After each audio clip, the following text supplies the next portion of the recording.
The economy of Kenya is projected to be around 131 billion US dollars by end of this year.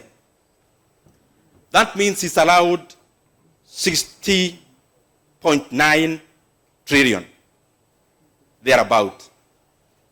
The debt in Kenya is 12.5 trillion now. So when we talk about debt to GDP ratio, we must never massage the denominator.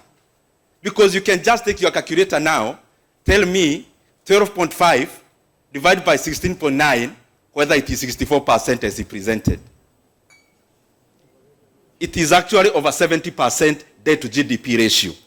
So it is important to, as Kenya, we be very factual with our data, so that when we report figures that has GDP in it, we don't massage GDP, either inflate it or whatever, to give us the right parameters that we need.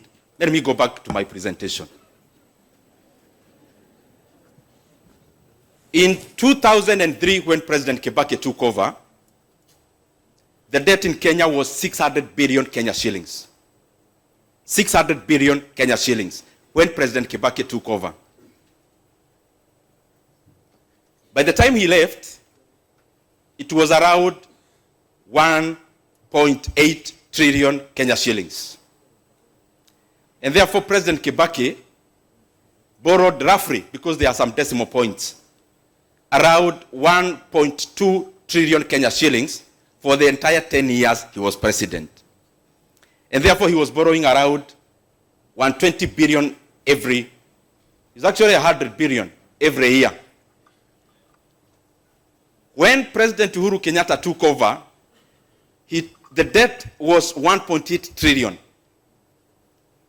In 2022, the public debt in Kenya was 8.7 trillion Kenya shillings. And therefore, he borrowed around, we can say 7 trillion. So in every year, he was borrowing roughly 700 billion shillings. There is a reason I'm giving these figures. The current administration, when it took over, the debt was 8.7 trillion Kenya shillings. Now, as we talk with you today, the legal debts, because there are others which I'll talk about, the legal debt is 12.5 trillion Kenya shillings. And therefore, in that span of less than 3 years, Kenya has borrowed 3.8 trillion Kenya shillings. And therefore, Kenya is borrowing 1.25 trillion Kenya shillings every year. And therefore, the money Kibaki borrowed in 10 years, we are borrowing every year.